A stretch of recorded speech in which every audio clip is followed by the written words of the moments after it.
One song, one placement, one sync can change your life forever. If you're not signed up with a you're not collecting and you're not handling your you are leaving so much money on the table. Today, I'm going to explain one of the most confusing parts of the music industry. I'm talking beat leases, non-exclusive versus exclusives, royalty payments, publishing, and how to collect your payments when you get a major placement. If you're a producer, you need this knowledge to protect your work. That way, you get to make sure you're not getting ripped off or signing away more rights than you realize. And just so you know, this information isn't coming from a novice. I'm Evan, a platinum producer that's been able to produce songs for Rod Wave, Lil Durk, Lil TJ, Young and Ace, and the list goes on. I've also been able to get some sync placements under my belt as well. So let's break all of this down. The two copyrights that you must absolutely understand are the master and the composition. The master is the final recording of a piece of recorded music, so the final MP3 or the final wave. The composition is any underlying pieces of the music, so the chord progressions, the notes, the lyrics, all the building blocks that it takes to actually make a song. Why does this matter? Because each time you sign a beat contract or a producer agreement, you're basically determining who gets what percentage of what on each of these sides. There are a few main royalty types each artist and producer should understand. First is the mechanical royalties. These royalties that are generated when a song is reproduced or played on streaming platforms like Apple Music, Spotify, Tidal, and those are paid to the songwriter and composition side. Then we have performance royalties. These are collected when a song is performed live, on TV, on the radio, or in a restaurant, and these are collected by PROs like BMI and ascap. And then we have sync fees, and those are paid up front whenever a song that you produce is in a video game, commercial, or in a movie, and in that case, both of the master and the composition owners get paid. And then we have our publishing royalties, and these are the songwriter's portion of the royalties that are usually split 50-50 between the songwriter and the publisher. And lastly, we have neighboring rights, and these rights are just performance royalties for the master recording, but they're usually collected internationally, and it's a lot of times overlooked by producers. So when you hear a producer or artist brag about streaming money or placements from their catalog, they're usually bragging about the income streams that these royalties generate. And as you know, the bigger the song, the more that these royalties can generate. Now we'll get into leasing beats online.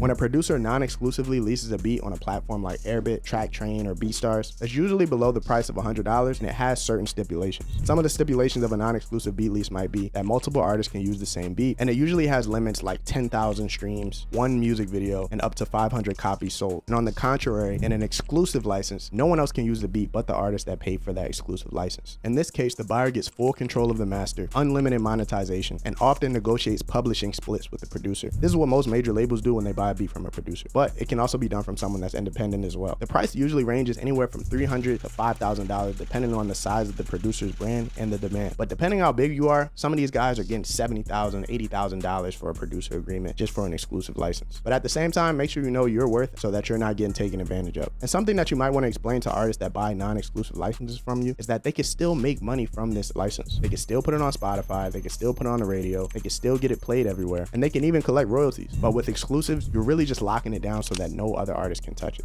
A very common argument when it comes to producers and artists working together and leasing beats online is the publishing splits. Most contracts say 50% writer share goes to the artist and 50% writer share goes to the producer. But in typical settings, an artist might say, I wrote this song, why is he getting 50% of the writer share? But in the eyes of ascap and BMI and the entire music industry, the beat is a part of the composition, like those building blocks I talked about earlier. And this is why producers are always considered writers. So if a song blows up, the producer and the artist gets those publishing royalties split right down the middle unless negotiated otherwise. And if you're a producer watching this, never negotiate otherwise.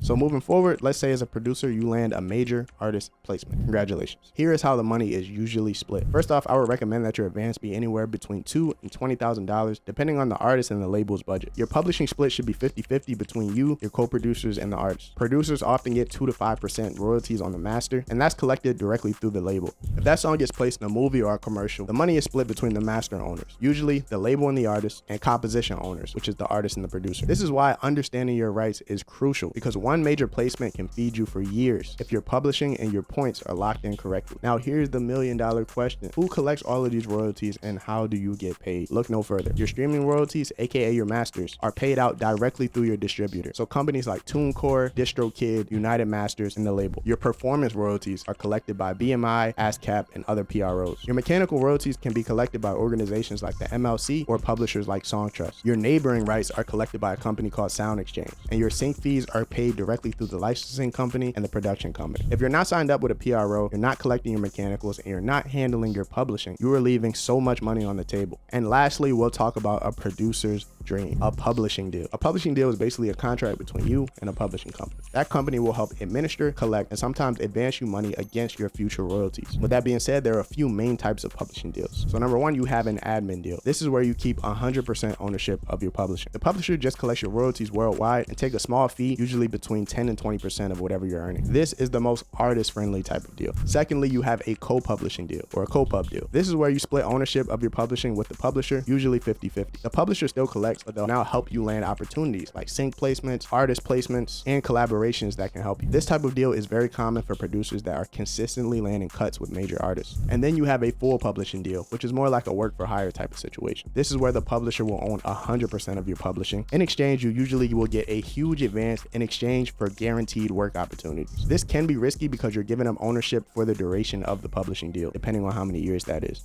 Now, why do producers aspire to get one of these deals? Number one is that advance money. A publisher might cut you a check between $50,000 to $500,000 depending on your potential in your catalog. Could even be more than that depending on who you are. That's money up front that you use to invest in yourself, while the publisher recoups from your royalties. Connections and placements is another upside of a publishing deal. A good publisher could put you in rooms that you could never get in alone, connecting you with A&Rs, artists, songwriters, and other huge producers that can help get you opportunities. With a publisher, you're getting money from every corner of the world where your music is being played. And lastly, sync licensing. Publishers often pitch beats and songs that you produce for films, TV, commercials, games, and ads. And those deals can pay tens of thousands of dollars up front. Here's the catch though. Don't rush into signing a publishing deal just because you see that advance and you don't really know what you're signing. You could end up locked into a 3 to 5 year deal with the publisher taking half of your income forever. At the end of the day, the game isn't just about making music. You got to make sure that your business is straight. It's all about owning your business. Understand your contracts, understand your royalties, understand your publishing, and understand your rights. Because the truth is, one song, one placement, one sync can change your life forever. If this video helped clear things up, drop a comment and a like, and make sure you subscribe because I'll keep breaking down the music industry in ways that you understand so you can continue to do what you love. There's going to be a link in the description for one-on-one coaching by me, and I'll personally help your music production career get those results that you've been striving for. Stay blessed.